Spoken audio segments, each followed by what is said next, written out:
বাচ্চারা অসুস্থ হলে সকালবেলা উঠে একটু মধু নিয়ে মধুর উপর একটু কালা জিরা দিয়ে আল্লাহর নাম স্মরণ করে আমার নবীর উপর দরুদ পড়ে বাচ্চাদেরকে খাওয়াবেন।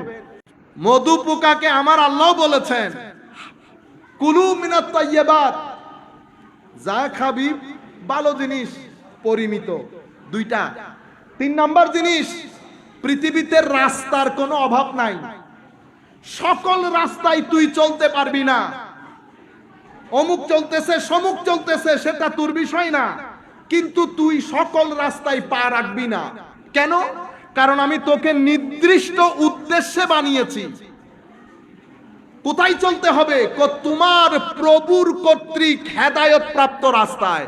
এটা আল্লাহ মধু পোকাকে বলতেছে। কাকে বলতেছে?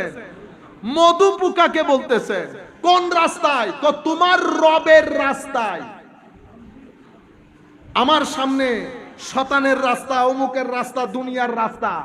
আমি মসজিদের মধ্যে বলি ইহদিনাস সিরাতাল মুস্তাকিম, আল্লাহ সিরাতুল মুস্তাকিম দেখাও।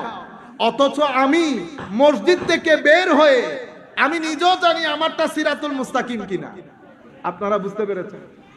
মধু পোকাকে উপরে ঘর, খাদ্যদ্রব্য, আল্লাহর রাস্তা, এরপরে বলেছে ভদ্রতার কথা। আল্লাহর রাস্তায় চললে ভদ্র হয়ে চলিস। কেন? কারণ তোকে আমি নিয়ামত দিয়েছি, তোর মধ্যে যেন অহংকার চলে না আসে। আরো অনেক পোকামাকড় আছে। মধু পোকা কোনো বর্জ্যের উপরে বসে না। বসে কোনো ময়লা আবর্জনার উপর? মাছি কিন্তু বসে, মাছি বসে। মধু পোকা কোনো ময়লা আবর্জনার উপর বসে? আই মধু পোকার তো না গেই না ওয়া, আই মধু পোকার তো না গেই না, আই তো জেডে ফারি রেডে বইজের গুই। আপনারা বুঝতে পেরেছেন? আমি তো এমনিতেই অনেক মহব্বত, মাদ্রাসা মসজিদের টাকা পর্যন্ত খেয়ে ফেলতেছি। মাদ্রাসা মসজিদের টাকা খেয়ে স্টেজের মধ্যে আবার প্রধান অতিথি। আমি মাঝে মধ্যে চিন্তা করি আসমান কেন আমার উপর ভেঙে পড়ে না। আপনারা বুঝতে পেরেছেন? তো মধু পোকা আল্লাহ বলছেন আমি পৃথিবীর অন্যান্য পোকার মতো বানাই নাই। সূরা নাহাল পড়বেন, তারপরে দেখবেন। সুতরাং তুমি অহংকার করিও না।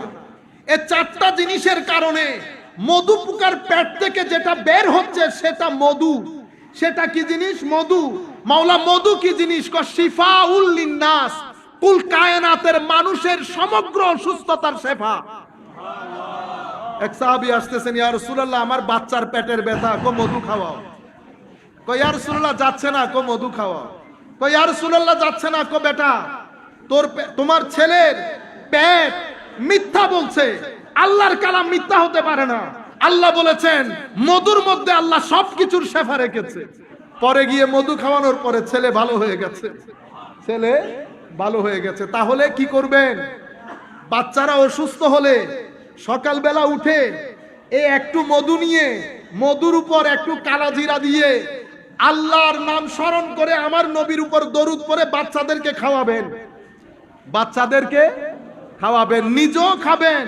কারণ আমার আল্লাহর কালাম হচ্ছে ফিহি শিফাউল লিন্নাস। বুঝতে পেরেছেন? এই 4টা জিনিসের কারণে মধু পোকার পেটের জিনিসও মধু হয়। এই 4টা জিনিস যখন কোনো মানুষ আয়ত্ত করে আমরা তখন তাদেরকে আল্লাহর ওলি বলি। আল্লাহর ওলি। তো এই 4টা জিনিস যখন মানুষ নিজের ভিতরে আয়ত্ত করে, বড় চিন্তা, মহৎ চিন্তা, পরিমিত এবং পবিত্র খাবারের গ্রহণ, আল্লাহর রাস্তায় চলন এবং ভদ্রতার সাথে চলন, এই 4টা জিনিস কুল কায়নাতের সুফিয়ায়ে কেরাম যেই কোনো তরিকা হোক, পরবর্তী যুগের তরিকা, প্রথম যুগের তরিকা, তাইফুরিয়া হোক, তার আগের আরো তরিকা হোক, পরবর্তী কাদেরিয়া তরিকার পরে বর্তমান তরিকা, যেই তরিকা আপনি বলেন, সমস্ত তরিকার উসুলের মধ্যে মধু পোকাকে দেওয়া এই 4টা ডাইরেকশন আপনি পাবেন। আমরা যদি এখন শান্তিতে থাকতে চাই, আমাদের ভিতরে যদি আমরা স্থিরতা পয়দা করতে চাই, এই 4টা জিনিস আমাদের জন্য অসম্ভব গুরুত্বপূর্ণ। ভালো চিন্তা, পজিটিভ চিন্তা ছেলেদেরকে শিখান। ঘরের মধ্যে বসে ছেলেদের সামনে কারো সমালোচনা করবেন না, কাউকে গালিগালাজ করবেন না, সব সময় ছেলেদেরকে এনকারেজ করবেন। কোন ছেলে যদি পরীক্ষায় খারাপ করে, কারো যদি মেজাজ গরম থাকে, কেউ অসঙ্গে গিয়ে দেখবেন একটু রং জায়গায় চলে গেছে, আপনি তাকে ব্যাট দিয়ে গালিগালাজ করে আপনি তাকে হেদায়েত করতে পারবেন না। দূরে কোথাও একাকী নিয়ে যান, তাকে বসান, বুঝান, নিজের চোখের পানি ফেলেন, আল্লাহর দরবারে কাবাতুল্লাহর মধ্যে নিয়ে যান। যদি টাকা পয়সা থাকে মদিনায় পাকে নিয়ে যান। এখন বড় কঠিন সময়, ছেলেদেরকে মানুষ করা।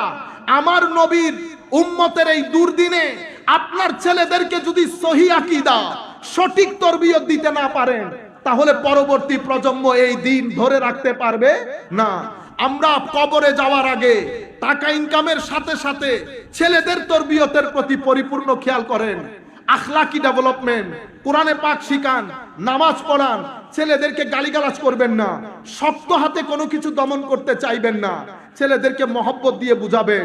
নিজে ছেলেদেরকে সপ্তাহে একবার হলেও আমাদের চট্টগ্রামের কোন একটা মাজারে পাকের মধ্যে নিয়ে যাবেন।